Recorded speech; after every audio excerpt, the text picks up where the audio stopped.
గాజాలో Israel Hamas యుద్ధం కారణంగా లక్షలాది మంది చిన్నారులు విద్యాభ్యాసానికి దూరమయ్యారు. ఇజ్రాయెల్ చేసిన దాడుల్లో వందలాది పాఠశాలలు నేలమట్టం అవడంతో చదువుకు ఆమడ దూరంలో చిన్నారులు నిలిచిపోయారు.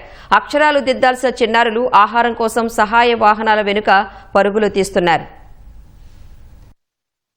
ఇజ్రాయెల్ దళాల భీకర దాడులతో గాజా శిథిలాల కుప్పగా మారింది. మరీ ముఖ్యంగా విద్య నేర్పాల్సిన పాఠశాలలు కొన్ని నేలమట్టం కాగా మరికొన్నింటిని పునరావాస కేంద్రాలుగా వినియోగిస్తున్నారు. ఫలితంగా సుమారు 6,30,000 మంది చిన్నారులు విద్యాభ్యాసానికి దూరమయ్యారని ఐక్యరాజ్య సమితి తెలిపింది. ఇజ్రాయెల్ హమాస్ మధ్య జరిగిన కాల్పుల విరమణ ఒప్పందం నేపథ్యంలో ఐరాస పలు కార్యక్రమాలు చేపట్టింది. గాజాలో మూతపడిన విద్యా సంస్థల్లో తిరిగి కొన్నింటినైనా ప్రారంభించేందుకు తీవ్రంగా కృషి చేస్తోంది. ఐక్యరాజ్య సమితి ఏజెన్సీ UNRWA పాలస్తీనా శరణార్థుల కోసం 40,000 మంది కాంట్రాక్టు ఉపాధ్యాయులను నియమించి విద్యనందిస్తోంది.